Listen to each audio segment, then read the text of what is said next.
The Stories of the Months and Days, by Reginald COUZENS. Chapter 9. September, the seventh month.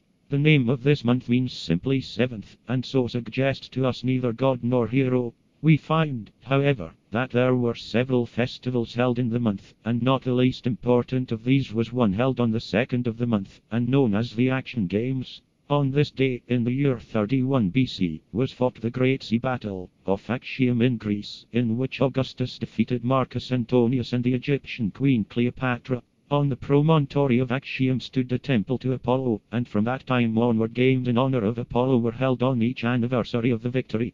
It was a common custom among the Greeks and Romans to hold games or sports in honor of the god, and the most famous of all, the Olympic Games, were held every 4 years in Greece in honor of Zeus, the Roman Jupiter. These games lasted for 5 days, and consisted of foot races, chariot races, wrestling, boxing, throwing the quoit and the javelin. The first prize was usually a wreath made from the laurel tree, the favorite tree of Apollo. A story says that Apollo fell in love with Daphne, a beautiful wood nymph and daughter of the river god. Daphne, however, did not return Apollo's love, and on one occasion ran away from him. The sun god pursued her, calling to her that he meant no harm, but just as he was within reach of her, she prayed to her father for help. She at once became rooted to the ground, and found that her limbs were rapidly changing into branches and her hair into leaves. When Apollo stretched out his hands to catch her, he found nothing in his grasp but the trunk of a tree. The river god had changed his daughter into a laurel. From that time onward Apollo took the laurel for his favorite tree, and said that prizes given to poets and musicians, for Apollo was also god of music and poetry, should be wreaths made from the leaves of that tree. Thus the laurel wreath came to be more eagerly sought after than gold or silver. The Olympic Games which we have mentioned are the origin of the Olympic Games which have been held in Europe and America every 4th year for some years past. They are held at the capital of each of the great countries in turn, and they were held in London at the Shepherd's Bush exhibition in 1908. The chief event is the marathon race, which in 1908 was run from Windsor to the stadium at the exhibition, a distance of 25 miles. This race has its origin in an historical event of the year 490 BC. In that year was fought the great battle of Marathon between the Greeks and the invading Persians. In spite of the far greater numbers of the Persian army, the Greeks won the glorious victory. Now, in the ranks of the Greek army was a famous runner named Phidippides, who had won many a prize in the games. When the Persians had been put to flight, the Greek general sent for Phidippides and bade him run with the news of the victory to Athens, the capital of Greece, distant nearly 25 miles, where all those unable to fight were awaiting anxiously the result of the battle. Phidippides, although tired by his share in the battle, at once set off on his long journey. In time the strain of the task began to tell upon him, and it was only by a great effort that he was able to continue his course.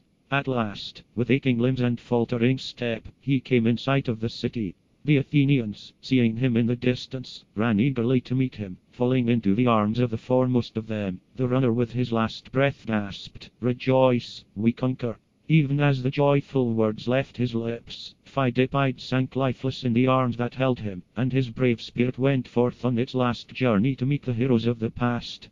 So, when Persia was dust, all cried, to Acropolis, "Run, Phidippides, one race more.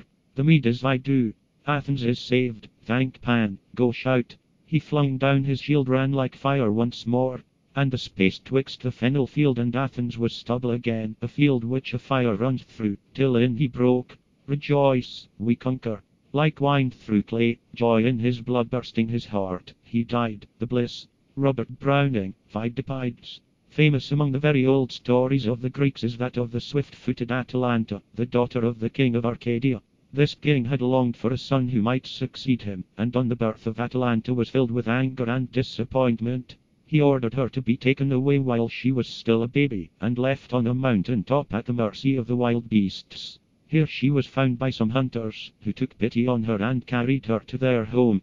As she grew up, they taught her to hunt, and in time she became more skilled in running and in the chase than they all. She took part with some of the great heroes in a famous hunt for a wild boar, which she finally helped to kill. Her father, hearing of her skill, welcomed her back, and since he still had no son, urged her to marry one of the many suitors who came to the court. Atalanta, however, had no desire to marry, and knowing that she could run more swiftly than any of those who sought her hand in marriage, she declared that she would only marry the man who could outrun her. She also decreed that everyone who failed to win should pay for his defeat with his life.